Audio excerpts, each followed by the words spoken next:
আজ শেয়ার করব একটা স্পেশাল মশলা ব্যবহার করে ছোট মাছের রেসিপি, যেটা খেতে এতটাই ভালো লাগবে দুপুরবেলা গরম গরম ভাতের সাথে।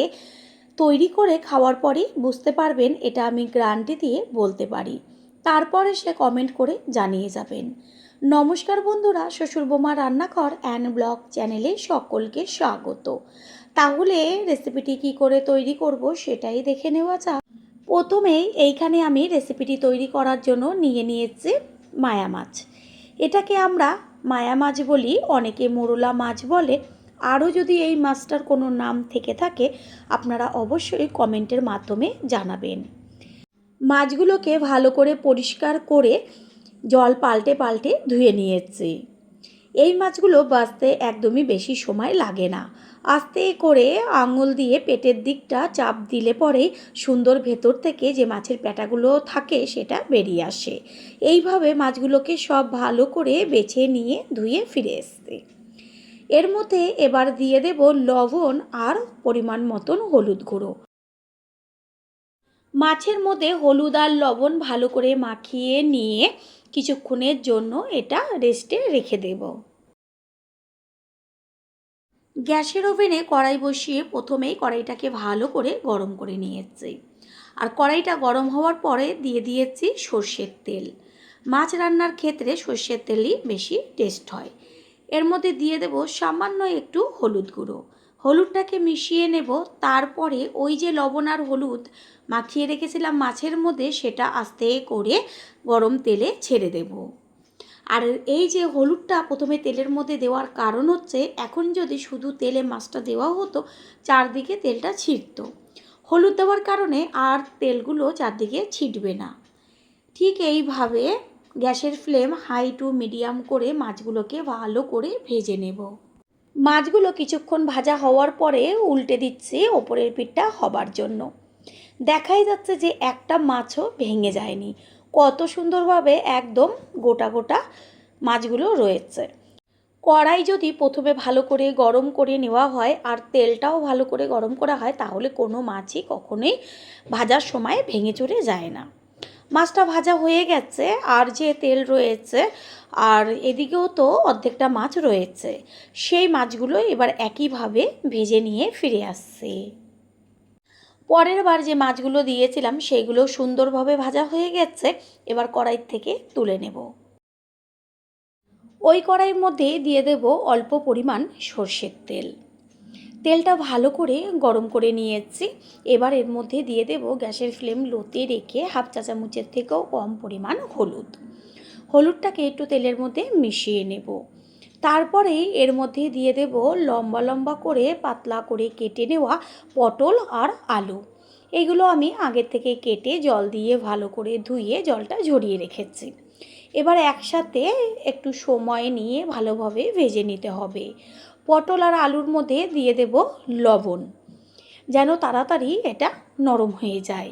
ভালো করে লবণটাকে পটল আলুর মধ্যে মিশিয়ে নিয়ে এবার একটা ঢাকনা চাপা দিয়ে দেব। এমনভাবে ভাজতে হবে যেন ভাজাতেই সুন্দরভাবে পটল আর আলু একই সাথে সিদ্ধ হয়ে যায়।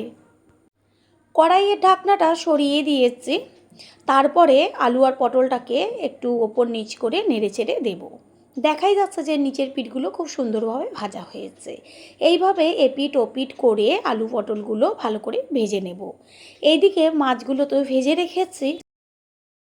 পুরনো বন্ধুদের সবসময় আমাদের পাশে এইভাবে ভালোবেসে থেকে এগিয়ে নিয়ে যাবার জন্য অনেক অনেক ভালোবাসা। আলু আর পটলগুলো খুব ভালো মতন ভাজা হয়ে গেছে আর ভাজাতেই সিদ্ধ হয়ে গেছে। এবার একটু সাইডে খুন্তির ওপরে সরিয়ে রেখে দেবো গ্যাসের ফ্লেমটা লো করে, যেন আর আলু আর পটল থেকে সমস্ত তেলটা নিচে পড়ে যায়। আলু পটল তুলে দিয়েছি, অল্প পরিমাণ তেল বেঁচে রয়েছে। ওই তেলের মধ্যে আর সামান্য 2 চা চামচের মতন তেল দিয়েছি। তারপরে ফোড়ন দেওয়া হলো কালো জিরে ছোটো চামচের 1 চা চামচ। এই রেসিপিতে কালো জিরের ফোড়নটাই বেশি টেস্টি হয়, আপনারা চাইলে সাদা জিরেও ব্যবহার করতে পারেন। তারপরে দিয়ে দিচ্ছি কুচিয়ে নেওয়া পেঁয়াজ। এইখানে আমি একটা বড় সাইজের পেঁয়াজ ব্যবহার করেছি। যদি কারোর পেঁয়াজটা অপছন্দ তাহলে পেঁয়াজটা স্কিপ করবেন। কিন্তু রান্নার পদ্ধতি একই রাখবেন। পেঁয়াজটা তাড়াতাড়ি মজে আসার জন্য দিয়ে দিচ্ছি পরিমাণ মতন লবণ। লবণটাকে মিশিয়ে নেব। আর এইখানে আমি আলু পটল যেমন ব্যবহার করেছি, আপনারা আপনাদের পছন্দ মতো যে কোনো সবজি দিয়েই রেসিপিটি তৈরি করতে পারেন। কিছুক্ষণ ভাজার হবার পরে পেঁয়াজটাকে খুন্তি দিয়ে এদিক ওদিক করে উল্টে দেব। পেঁয়াজটা সুন্দরভাবে ভাজা হয়েছে দেখাই যাচ্ছে। এই পর্যায়ে এর মধ্যে আমি ব্যবহার করব 2 চা চামচ পরিমাণ রসুনের পেস্ট। রসুনের পেস্টটা যখন দেবেন গ্যাসের ফ্লেমে একদম লোতে রাখবেন। তারপরে ভালো করে পেঁয়াজের সাথে রসুনের পেস্টটাকে দিয়ে ভেজে নিতে হবে। এইভাবে যদি আলাদা করে রসুনের পেস্ট দিয়ে রেসিপিটা তৈরি করা হয়, এত সুন্দর একটা গন্ধ আসে যেটা নাকি খাওয়ার পরেই বুঝতে পারবেন। যখন দেখবেন যে ভাজা রসুনের একটা সুন্দর গন্ধ বেরোচ্ছে, ঠিক তখনই এর মধ্যে দিয়ে দেব 1 চা চামচ পরিমাণ আদার পেস্ট। আপনারা বলতেই পারেন যে একবারেই তো দিলে হয়ে যায়। প্রত্যেকটা মশলার আলাদা আলাদা একটা গন্ধ থাকে, আর সেটা যদি একটু আলাদা আলাদাভাবে দিয়ে রান্নাটা করা হয়, দেখবেন একবারে মশলা দিয়ে রান্নার একরকম টেস্ট আর আলাদা আলাদাভাবে মশলা দিয়ে রান্নার আরেক রকম টেস্ট। আদার থেকেও সুন্দর একটা ভাজা গন্ধ বেরোচ্ছে। এই পর্যায়ে এর মধ্যে দিয়ে দেব ছোট ছোট করে কেটে নেওয়া টমেটো আর চিড়ে নেওয়া কাঁচা লঙ্কা। আপনারা চাইলে এখানে শুকনো লঙ্কা ব্যবহার করতে পারেন, তবে কাঁচা লঙ্কার রান্নার টেস্টই সম্পূর্ণই আলাদা হয়। এর মধ্যে দিয়ে দিচ্ছি স্বাদ অনুযায়ী লবণ, আর দেব কালারের জন্য হলুদ গুঁড়ো। ভালো করে মিশিয়ে নিয়ে গ্যাসের ফ্লেম তো লোতেই আছে, এবার এটা বেশ মজে আসা পর্যন্ত বা কাঁচা গন্ধটা যাওয়া পর্যন্ত কষিয়ে নেব। টমেটো একদম মজে গেছে, খুন্তির পেছনটা দিয়ে ভালো করে পেঁয়াজের মশলার সাথে মিশিয়ে নেব। দেব এর মধ্যে 1 চা চামচ পরিমাণ ধনের গুঁড়ো, 1 চা চামচ পরিমাণ জিরের গুঁড়ো, আর দেব হাফ চামচের থেকেও কম পরিমাণ কাশ্মীরি লঙ্কার গুঁড়ো। এবার সব কিছুর সাথে মিশিয়ে নিয়ে সামান্য জল দিয়ে ভালো করে মশলাটা কষাতে হবে। বন্ধুরা যে যেখান থেকে ভিডিওটি দেখে থাকেন অবশ্যই কমেন্টের মাধ্যমে জানাবেন। আপনাদের ধন্যবাদ জানাতে পারলে সত্যি আমরা ভীষণ ভীষণ আনন্দিত হব। মশলাটাকে বেশ 3 থেকে 4 মিনিট মতন একটু কষিয়ে নেব। মশলাটা কষানো হোক, এইদিকে গ্যাসের অন্য ওভেনে আমি একটা তড়কা প্যান বসিয়ে তার মধ্যে দিয়ে দিয়েছি 1 চা চামচ পরিমাণ কালো জিরে আর 1 চা চামচ পরিমাণ সাদা জিরে। গ্যাসের ফ্লেম তো লোতে রাখবো, তারপর একটা চামচের সাহায্যে বেশ একটু নেড়েচেড়ে দেব। এমনভাবে ভাজতে হবে যেন মশলাটা পুড়ে না যায়।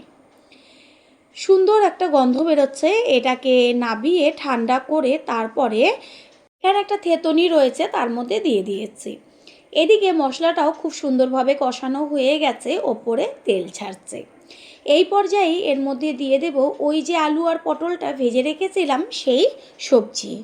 প্রথমবার যারা আমাদের চ্যানেল ভিজিট করছেন তাদের আন্তরিক শুভেচ্ছা ও অনেক ভালোবাসা। আমাদের রেসিপিগুলো যদি ভালো লেগে থাকে সাবস্ক্রাইব করে দেওয়ার অনুরোধ রইল, ও পাশে থাকা বেল আইকনে ক্লিক করলে পরবর্তী ভিডিওগুলো সবার আগে আপনাদের কাছে পৌঁছে যাবে। মশলার সাথে পটল আর আলুগুলো ভালো করে নেড়েচেড়ে 2 থেকে 3 মিনিট মতন কষিয়ে নেব। তারপরেই এর মধ্যে দিয়ে দেব উষ্ণ গরম জল, গ্যাসের ফ্লেম হাই করে। রান্নাতে সবসময় চেষ্টা করবেন উষ্ণ গরম জল ব্যবহার করতে, তাতে কি হয় রান্নার টেস্টটা দ্বিগুণ বেড়ে যায়। জলের সাথে সব কিছু ভালো করে মিশিয়ে নেব। গ্যাসের ফ্লেম তো হাইতে আছে, ঝোলটা ভালো করে টকবক করে ফুটিয়ে নিতে হবে। মাছের ঝোল তো অনেক রকমভাবে তৈরি করে খেয়েছেন, একবারের জন্য হলেও এই রেসিপিটি ট্রাই করবেন। যে কোনো মাছ দিয়ে এটা তৈরি করবেন, এত টেস্ট লাগে খেতে। সাদা জিরে আর কালো জিরেটা যে ভেজে রেখেছিলাম এটাকে এবার একটু থেতনি দিয়ে ঘুরিয়ে দিলে পরে সুন্দর গুঁড়ো গুঁড়ো হয়ে যাবে। গুঁড়ো করে নেওয়া হয়ে গেল। এইবার যে ঝোলটা টকবক হয়ে ফুটছে, ভাজাতে তো আলু আর পটল সিদ্ধই হয়ে গেছে, হতে আর বেশি সময় লাগবে না। এই পর্যায়ে এর মধ্যে দিয়ে দেব ওই যে মাছগুলো ভেজে রেখেছিলাম সেই মাছ। ঝোলের মধ্যে মাছগুলো দিয়ে দিয়েছি, তারপর খুন্তি দিয়ে একটু মাছটাকে ঝোলের সাথে মিশিয়ে নেব। আর একটু পাতলা ঝোল রাখার চেষ্টা করবেন, এত দারুণ লাগে ঝোলটা খেতে। শুধু ভাত এইটা দিয়েই খাওয়া হয়ে যাবে, আর অন্য কিছু লাগবে না। ওই যে কালো জিরা সাদা জিরাটা একসাথে গুঁড়ো করে নিয়েছিলাম, সেই সম্পূর্ণ গুঁড়োটা এর মধ্যে দিয়ে দিয়েছি। মাছ আর সবজির পরিমাণ অনুযায়ী মশলাটা ব্যবহার করতে হবে কম বেশি, আর কোনো রকম মশলা এতে ব্যবহার করব না। এত দারুণ লাগবে খেতে। এবার একটা ঢাকনা দিয়ে ঢেকে দেব গ্যাসের ফ্লেম মিডিয়াম করে। 5-6 মিনিট বাদে ফিরে এসে ঢাকনাটা সরিয়ে দিয়ে তারপরে খুন্তি দিয়ে বেশ একটু নেড়েচেড়ে দেব। কতখানি ঝোল রয়েছে দেখাই যাচ্ছে। এই পর্যায়ে কিন্তু গ্যাসটা অফ করে দিতে হবে। চেক করে দেখিয়ে দিচ্ছি আলু সিদ্ধ হয়ে গেছে, আর পটল তো আগেই সিদ্ধ হয়ে যায়। গ্যাস অফ করে দেব। তৈরি হয়ে গেল আজকের রেসিপি। আশা করি রেসিপিটি ভালো লাগলো। আর যদি ভালো লেগে থাকে একটা লাইক, কমেন্ট, পারলে একটা শেয়ার করে অবশ্যই জানাবেন। আপনাদের দেওয়া একটা লাইক ও লাইকের পাশে থাকা হাইপ আর একটা শেয়ার আমাদের কাছে অনেক অনেক গুরুত্বপূর্ণ। All friend, thanks for watching my video. আপনারা সকলে ভালো থাকবেন, সুস্থ থাকবেন। আবারও দেখা হবে অন্য কোনো রেসিপির এপিসোডে।